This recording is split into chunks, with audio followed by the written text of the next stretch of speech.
오늘 기다리는 아버지라고 하는 제목으로 여러분들과 하나님의 말씀, 이 복음을 같이 나누기 원합니다. 우리 영혼을 구원하는 것은 복음입니다. 복음, 굿뉴스, 성경 말씀, 이 복음입니다. 근데 이 복음의 핵심이 뭐냐? 두 가지입니다. 하나는 죄인의 회개입니다. 죄인이 회개하고 하나님께 돌아오는 것, 돌이킴, 회개입니다. 그리고 또 하나는 그 돌아온 죄인을 용서하시는 하나님의 사랑입니다. 하나님의 사랑. 그래서 회개와 또 하나님의 용서, 사랑, 이것이 바로 이 복음의 가장 중요한 그런 핵심의 내용입니다. 근데 우리는 이 하나님의 사랑에 대해서 우리가 신앙생활하면서 항상 듣는 것이 하나님은 사랑이다, 그 말씀을 듣죠. 요한일서 4장 8절 말씀도 하나님은 사랑이심이라, 하나님은 사랑이시다. 그 사랑의 하나님. 그래서 하나님 하면 항상 사랑이라는 말과 같이 연결이 됩니다. 그래서 때로는 우리가 하나님의 사랑을 많이 느끼고 또 하나님의 사랑에 대해서도 많은 얘기를 듣지만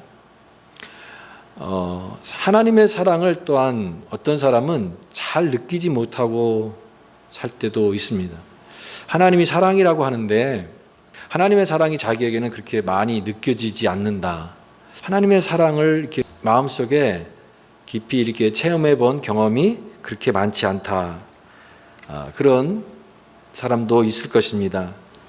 우리가 이 신앙생활을 할 때 하나님이 나를 사랑하신다라고 하는 것이 분명하다면, 그 확신이 분명하다면 얼마나 우리의 신앙생활이 달라질 수 있겠습니까? 그 부분만 분명하다면 정말 우리의 신앙은 더 자랄 것이고 성장할 것입니다.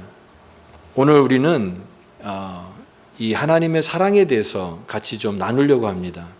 그럼 하나님의 사랑을 여러 부분에서 느낄 수 있지만 가장 우리가 느낄 수 있는 그것이 어딜까 고민해 봤습니다.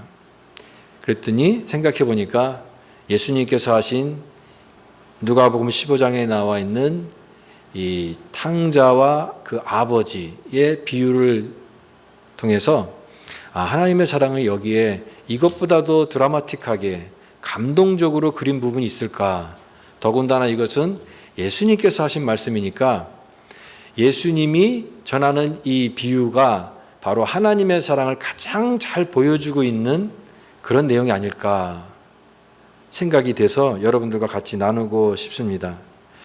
우리가 잘 아는 대로 예수님께서 이 하나님 나라의 비유를 드시면서 어떤 사람에게 두 아들이 있었다라고 비유를 시작하셨죠. 근데 그 두 아들 중에 이 둘째 아들이 갑자기 이제 아버지께 재산을 물려달라고 요구를 합니다. 원래 재산 상속은 부모님이 돌아가시고 나서 요구할 수 있는 것인데 부모님이 살아 계시는데 내 상속을 요구하는 것은 아주 못된 거죠. 부모님에게 할 수 없는 그런 건데 이 둘째 아들은 나에게 물려질 재산을 미리 달라고 요구하고 그 재산을 가지고 자기가 이제 마음껏 부모를 떠나서 마음껏 살아보겠다고 하면서 이제 예수님께서 이 비유를 드십니다. 이 둘째 아들은 아버지로부터 많은 것을 챙겨서 이제 먼 곳으로 가서 이제 자기가 마음껏 그 돈을 쓰면서 허랑방탕한 그런 세월을 보내게 되죠. 그런데 결국은 그 모든 것들이 다 재산을 다 탕진해버리고 이제는 너무나 비참한 거지 같은 꼴이 되어서 진짜 완전히 밑바닥에까지 떨어져서 이제는 매 끼니도 걱정해야 되는 그런 상황이 됐습니다. 돼지가 먹는 쥐염 열매라고 하는 이 음식을 그걸로 배로 채우겠다고 하지만 주는 자가 없을 정도로 너무나 비참한 밑바닥까지 떨어지는 그런 둘째 아들의 모습. 그래서 이제는 이제 여기가 내 인생의 마지막이구나. 이제 죽을 수밖에 없구나. 죽는구나. 근데 그 순간에 아버지 집이 생각나서 내가 그러면 마지막으로 아버지께 돌아가야 되겠구나. 돌아가자. 결심을 하고 돌아갑니다. 그런데 그렇게 아버지께 큰 소리치고 매몰차게 나왔는데 다시 돌아갈 생각하니까 너무나 이게 힘든 길입니다. 그래서 생각하기를 내가 이제는 아들로서가 아니라 그냥 그 집의 종으로, 품꾼의 하나로 나를 받아주면 정말 그것만으로도 나는 그 집에 아버지께 돌아가고 싶다라고 하면서 갔는데, 아버지는 그 아들을 멀리서 바라봅니다. 그리고 정말 거지 남루한 옷차림으로 오는 그 아들을 반기면서 야, 잘 왔다. 그러면서 그 아들에게 입 맞추고 또 그 아들을 껴안으면서 하인들에게 가장 좋은 옷을 입히고 또 가장 좋은 음식을 준비해서 이 아들을 정말 뜨거운 마음으로 반기는 그런 아버지의 모습, 그것이 바로 예수님께서 잃어버린 아들을 비유를 드신 그런 내용입니다. 우리가 잘 아는 내용이고 우리가 신앙생활하면서 너무나 익숙한 그런 예수님의 이 탕자의 비유인데, 여기에 하나님은 어떤 아버지신가라고 하는 것입니다. 하나님은 기다리시는 아버지다. 기다리시는 아버지. 죄인 한 사람이 돌아오기를 기다리시는 그 아버지의 모습을 예수님은 이 비유를 통해서 우리에게 밝히 보여주고 있습니다. 여러분, 하나님이 제일 필요한 게 뭘까요? 하나님이 제일 필요한 것이 무엇일까? 우리가 한번 그런 질문을 해볼 수가 있습니다. 하나님 돈이 필요하실까요? 하나님은 돈이 필요 없습니다. 왜냐하면 이 세상 만물이 다 하나님 것이기 때문에. 하나님은 명예가 필요하실까요? 하나님은 명예가 필요 없습니다. 스스로 홀로 영광 받으실 분이고 이미 영광으로 충만한 분이기 때문에 하나님은 명예와 영광이 필요 없습니다. 또 하나님은 그러면 영생, 영원한 생명이 장수하는 그런 것이 필요할까요? 그렇지 않습니다. 하나님은 영원하신 분이십니다. 영원하신 분. 그러니까 뭐 장수의 복이니 오래 사는 것, 그런 의미가 하나님께는 필요 없습니다. 근데 하나님께 가장 소중한 것이 하나 있습니다. 그것은 뭐냐면 우리의 영혼입니다. 인간의 영혼이에요. 하나님이 가장 귀하게 여기시는 것, 사람의 영혼입니다. 이 누가복음 15장에 예수님께서 사실은 한 가지 비유이지만 이 세 가지를 통해서 비유를 하시는데, 잃은 양 한 마리의 비유와 또 그 다음에 잃어버린 동전을 찾는 그 비유가 나오고, 그 다음에 이제 마지막으로 세 번째로는 이 잃어버린 아들의 이야기를 하시는데, 이 앞에 것과 앞에 있는 두 가지 비유와 세 번째 나와 있는 탕자의 비유와 다른 것은 이 가치가 다르다라고 하는 것입니다. 물론 양도 굉장히 소중하게 키우는 양이라고 했을 때 귀한 것이고, 또 여기 드라크마, 이 은전이거든요. 은전, 동전이고 또 그것을 굉장히 귀하게 볼 수 있지만 아들과는 비교할 수가 없죠. 아들은 그 다른 것과 어떤 물질이라든가 이런 것과 비교할 수 없는 가장 소중한 그런 존재가 아들입니다. 그래서 우리가 다른 어떤 비유보다도 이 잃어버린 아들의 비유는 더 감동을 주는 그런 말씀이 되는 것입니다. 잃어버린 영혼 찾는다 그렇게 얘기하잖아요. 근데 우리가 여기서 생각해야 될 것은 잃어버렸다라고 하는 표현이 뭐로부터 잃어버렸느냐라고 하는 것입니다. 뭐로부터 잃어버렸느냐. 잃어버린 것은요, 누군가의 주인이 있고 있어야 될 그 자리가 있는 것을 전제하는 말입니다. 그렇다면 있어야 될 그 자리는 어디일까요? 또 진정한 그 소유가 있어야 될 그것이 어디일까요? 인간이 하나님을 떠나서 홀로 살아가는 모든 것들을 성경에서는 잃어버렸다라고 하는 것입니다. 원래 있어야 될 자리, 그 자리를 떠난 모든 것은 다 성경에서는 잃어버렸다라고 표현하는 것입니다. 그 한 영혼이 잃어버렸다라고 하는 것입니다. 여러분, 그 한 영혼에 대한 이 소중함은 항상 성경에서 말씀하고 있는 그런 내용입니다. 정현종 시인이라는 분이 계세요. 그분이 방문객이라고 하는 시에서 이런 시를 썼습니다. 사람이 온다는 건 실로 어마어마한 일이다. 그는 그의 과거와 현재와 그리고 그의 미래와 함께 오기 때문이다. 한 사람의 일생이 오기 때문이다. 그냥 사람이 오는 것은 단순히 그 어떤 그냥 낯선 방문객이 오는 게 아니라 그 사람의 과거와 현재와 미래가 함께 오는 그 사람의 일생이 오는 것이기 때문에 그만큼 어마어마한 것이라고 하는 거예요. 여러분도 다 어마어마한 사람들입니다. 우리 교회에 가끔 이렇게 방문하시는 분들 계시잖아요. 잠깐 머물다 가시는 분들, 또 지나가는 길에 어디 누구 댁에 들려서 이렇게 교회 오시는 분들도 사실은 그냥 스쳐 지나가는 그런 사람일 수도 있고 잠시 머물다 가는 그런 모습일 수도 있지만 사람이 온다라고 하는 것은 그의 일생이 오는 것이기 때문에 어마어마한 것이다라고 하는 것이에요. 그렇게 소중한 것이 사람의 영혼이고 그 일생이다라고 하는 것입니다. 그런데 그 영혼이 잃어버렸다라고 하니까 얼마나 안타까운 그런 상황이겠습니까? 잃어버린 영혼. 그 아들은 결국은 스스로 자신의 참된 만족을 향해서 찾기 위해서 그 아버지 품을 떠난 것이죠.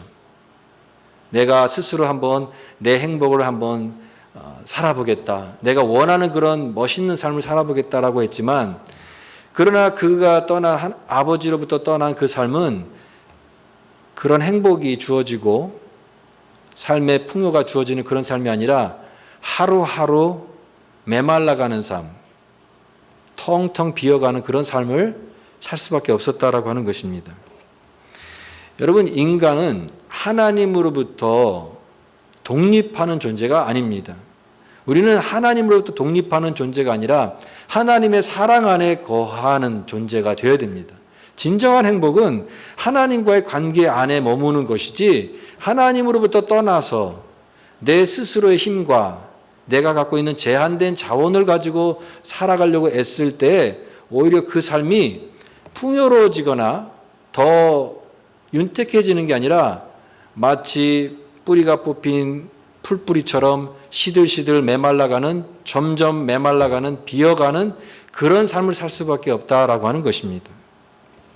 그러니까 우리는 날마다 하나님의 사랑 안에 거하는 삶, 그래서 우리는 하나님의 은혜 가운데 머무는 것이죠. 이 세상에 많은 사람들이 있지만 그러나 하나님의 은혜 없이 나는 혼자 살 수 있다라고 하는 사람은 없습니다. 우리는 누구나 다 하나님의 은혜가 필요합니다. 은혜 없이는 살아갈 수가 없어요. 그런데 우리는 우리의 영혼보다도 우리 육신의 만족을 추구하기 때문에 내 스스로가 살아갈 수 있다라고 여기고 하나님을 떠나기도 하는 그런 모습이 있다라고 하는 것입니다. 여러분, 사랑하는 사람에게 우리가 관심을 갖잖아요. 우리 집을 떠난 우리 자녀들이 있을 때 자녀들에게 전화를 합니다. 또 혹은 내가 정말 사랑하는 사람에게 항상 우리는 관심을 기울이죠. 집은 춥지 않니? 밥은 잘 먹고 다니니? 우리가 그런 것이 관심입니다. 관심이 있기 때문에 지금 어떤 상태인지를 물어보는 겁니다. 그런데 하나님은 우리 영혼에 관심을 가지십니다. 우리의 영혼에 관심을 갖는 사람이 참 쉽지 않습니다. 어떤 부모가 자녀들에게 필요한 것들, 야, 돈이 필요하냐, 또 뭐가 필요하냐, 다 대줄 수 있지만, 그러나 그 자녀가 필요한 것들이 사실은 그것을 도와주는 게 그게 사랑의 끝은 아닙니다. 왜냐하면 진정한 사랑은 영혼을 생각합니다. 항상 영혼이 마음에 걸리는 겁니다. 하나님의 사랑은요, 우리가 필요한 모든 물질적인 것들 채워주는 그런 것이 아니라 그것도 있지만 훨씬 더 깊고 훨씬 더 풍성한데 그것은 바로 영혼에 대한 관심입니다. 그 영혼이 어떻게 될까? 그 사람의 영혼은 어떻게 될 것인가? 그 영혼에 항상 마음이 걸려 있는 것입니다. 하나님의 사랑은 그렇기 때문에 영혼에 대한 사랑입니다. 한 영혼을 그렇게 귀하게 보신다라고 하는 것입니다. 주님의 사랑은 여러 모습으로 나타납니다. 주님께서 이 구약의 또 여러 가지 말씀을 통해서도 하나님이 하나님의 백성을 얼마나 사랑하시는지에 대해서 여러 모습으로 나타나는데, 그 중에서도 찾는 모습이 있죠. 찾는 모습. 오늘 그 15장의 앞에 부분에서도 이 잃어버린 양의 목자는 적극적으로 찾지 않습니까? 잃어버린 영혼을 막 찾아 나서는 이 적극성. 찾는 것도 하나님의 사랑의 모습입니다. 또 구약성경에 보면은 이런 말씀도 있습니다. 안아주심. 신앙 서적에 보면은 제목이 안아주심 뭐 그런 내용이 있어요. 또 업어주심 뭐 이런 것도 있고, 동행하심. 다 그냥 사람들이 만들어낸 말들이 아니라 구약성경에 그런 표현들이 있어요. 하나님이 독수리의 날개 위에 얹힌 것처럼 우리를 업어서 이렇게 인도하신 하나님. 그 친절한 사랑, 또 적극적인 사랑, 잃어버린 영혼을 찾아 나서는 그런 사랑, 이 적극적인 면인데, 오늘 이 누가복음에서 나와 있는 하나님의 사랑은 그런 적극성보다는 오히려 기다리는 겁니다. 기다림. 어떻게 보면 이 기다림이라고 하는 것이 굉장히 소극적으로 보입니다. 적극적으로 뭔가 이렇게 찾아 나서고 그래야 되는데, 이 기다린다라고 하는 것은 왠지 아무것도 하지 않는 것 같은 그런 생각이 듭니다. 그런데 하나님은 이 지켜보시고 기다리신다라고 하는 것이에요. 왜냐하면 어떤 부분에서는 이 잃어버린 것을 찾아 나설 수도 있지만, 그 잃어버린 것을 찾아 나선다고 올 수가 없는 그런 상황도 있다라고 하는 것입니다. 그때는 그 잃어버린 것이 스스로 깨닫고 와야 할 때는 하나님은 기다리신다라고 하는 것입니다. 기다리심이에요. 기다리심. 누군가를 기다린다라고 하는 것은 소극적인 것 같지만, 그러나 가만히 생각해 보면 기다리는 것만큼 어려운 것은 없습니다. 어떤 분이 교회 홈페이지 제가 이렇게 가보니까 어떤 목사님이 자기의 목회 철학을 딱 이렇게 썼더라고요. 근데 목회 철학이 뭐냐니까 기다림의 목회를 목회 철학으로 삼고 있습니다라고 하는 말이 딱 있어요. 그래서 제가 딱 느끼기에 기다림의 목회? 야, 이분 참 목회 참 편하게 한다라고 하는 생각이 드는 거예요. 기다림의 목회가 뭘까? 너무 막연한 것 같아요. 기다림의 목회는 아무것도 안 하는 것 같고 그냥 기다린다. 그냥 세워라 내오라 기다린다, 그런 의미인가? 그런데 가만히 생각해 보니까 이 기다린다라고 하는 것은 그렇게 쉬운 말은 아니다라고 하는 것입니다. 왜냐하면요, 차라리 열심히 찾다가 이제는 내가 포기해야 되면 다 잊어버릴 수 있지만, 기다린다라고 하는 것은 그것을 계속해서 안고 가는 것입니다. 사람은 안정의 욕구가 있어요. 뭔가 이 불안한 상황들이 잘 해결돼서 좀 마음이 평안하기를 원하는데, 기다린다라고 하는 것은 해결되지 않는 이 불안감을 계속 안고 가는 것이에요. 그게 해결되기 전까지는 내가 쉴 수도 없고 마음의 안정도 누릴 수 없고 불안한 상황을 계속 안고 가는 것이기 때문에 기다린다라고 하는 것은 그만큼 어려운 것이에요.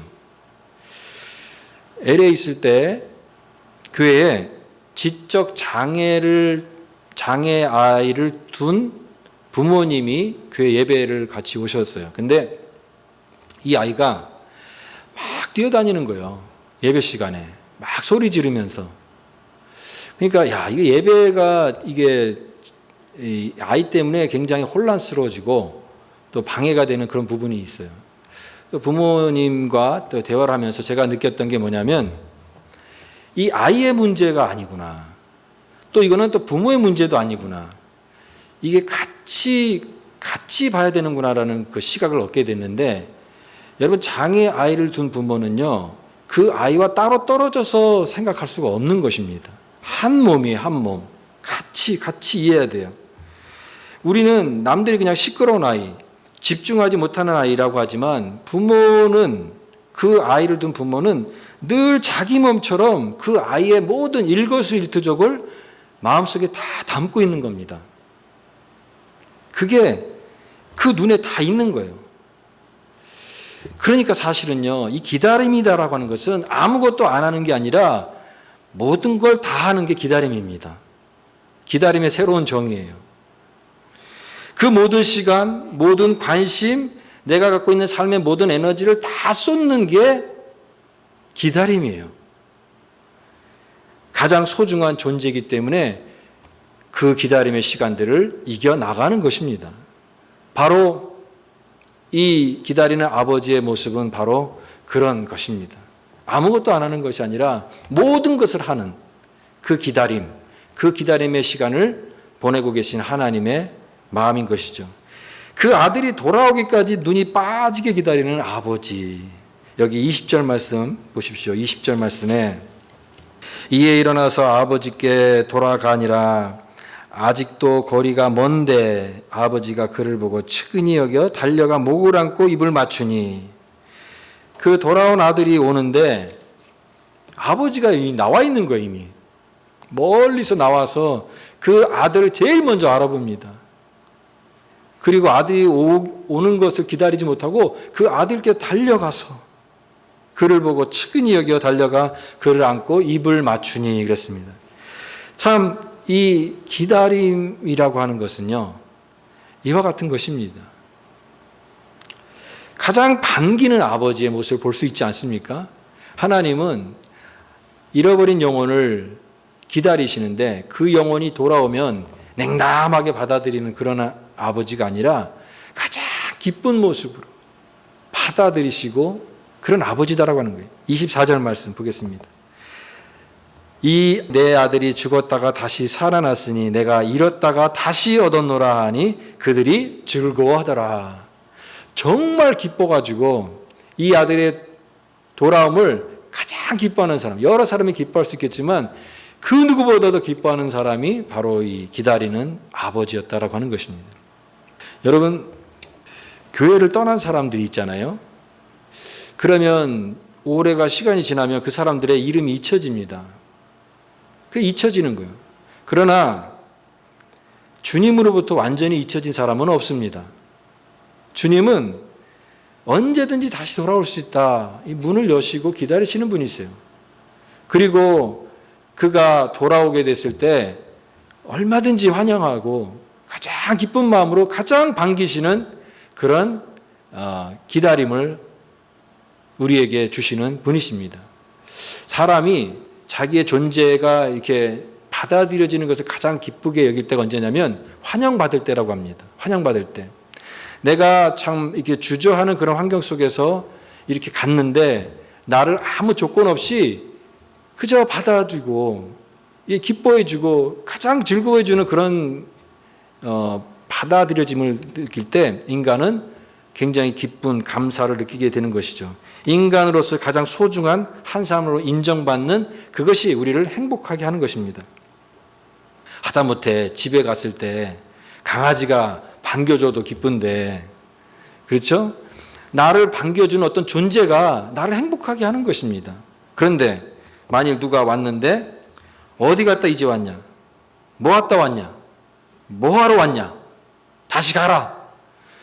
그럼 완전히 그 사람은 그 영혼을 둘 수가 없는 것입니다. 그런데 하나님은 여기 아버지는 잘 왔다. 아무것도 묻지도 따지지도 않으시고 너무 잘 왔다. 있는 모습 그대로 받아들여지는 것입니다. 그때 이곳이 정말 집이구나. 내가 참 돌아온 곳이구나. 라고 하는 것을 느끼게 되는 것이죠. 여러분, 기다림은 그런 의미에서 사랑입니다. 기다림이 사랑이에요. 한 영혼을 하나님 앞에 세우는 것은 기다림의 사랑이 있지 않으면 안 되는 것입니다. 농부가 기다렸기 때문에 아름다운 곡식이 열매를 맺는 것입니다. 부모가 자녀를 오랫동안 기다리고 양육했기 때문에 그 자녀가 성장할 수 있었던 것이에요. 한 영혼이 하나님 앞에 세워지는 것도 많은 기다림이 있는 것이에요. 이 공간 안에 눈에 보이진 않지만 공기가 충만한 것처럼 하나님은 모든 시간을 기다림으로 채우시는 분이십니다. 우리의 신앙은 어떤 의미에서 기다림이에요. 우리 구원의 완성도 기다림이라고 하는 그 시간을 통과하지 않으면 완성되지 않습니다. 아버지의 기다림이에요. 그 영혼을 사랑하시는 아버지의 기다림이 없으면 그 영혼이 어떻게 돌아올 수 있겠습니까? 아버지의 기다림이 있었기 때문에 잃어버린 영혼이 다시 돌아올 수 있었습니다. 여러분, 오늘 이 말씀을 잠시 생각해 봤습니다. 하나님의 사랑을 여러분들은 어디서 느끼십니까? 물론 여러 부분에서 하나님을 느낄 수 있지만 오늘 이 기다림을 통해서 하나님의 사랑을 또한 느낄 수가 있습니다. 때로는 왜 하나님께서 나에게 이렇게 제깍제깍 응답해 주시지 않는가? 우리가 또 때로는 불평할 수도 있고, 하나님과 관계가 이제는 점점점 멀어지는 그런 모습도 또 때로는 그렇게 가질 수가 있습니다. 그러나 하나님은 그 모든 시간을 기다림으로 채우시는 아버지인 것을 기억하시기 바랍니다. 그 기다림이 있었기 때문에 우리는 때로는 미성숙하고, 때로는 우리가 다시 돌아갈 수 없는 그런 자리에 떨어졌다 할지라도 그 기다림, 끝까지 포기하지 않는 기다림이 있었기 때문에 우리는 다시 회복으로 나아갈 수 있는 그런 사랑받는 존재가 되었습니다.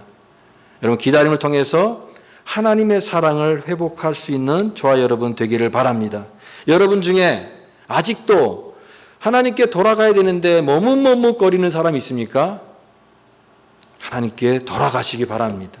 그 아버지 품으로 이제 발걸음을 결단해서 아버지께 가시기 바랍니다.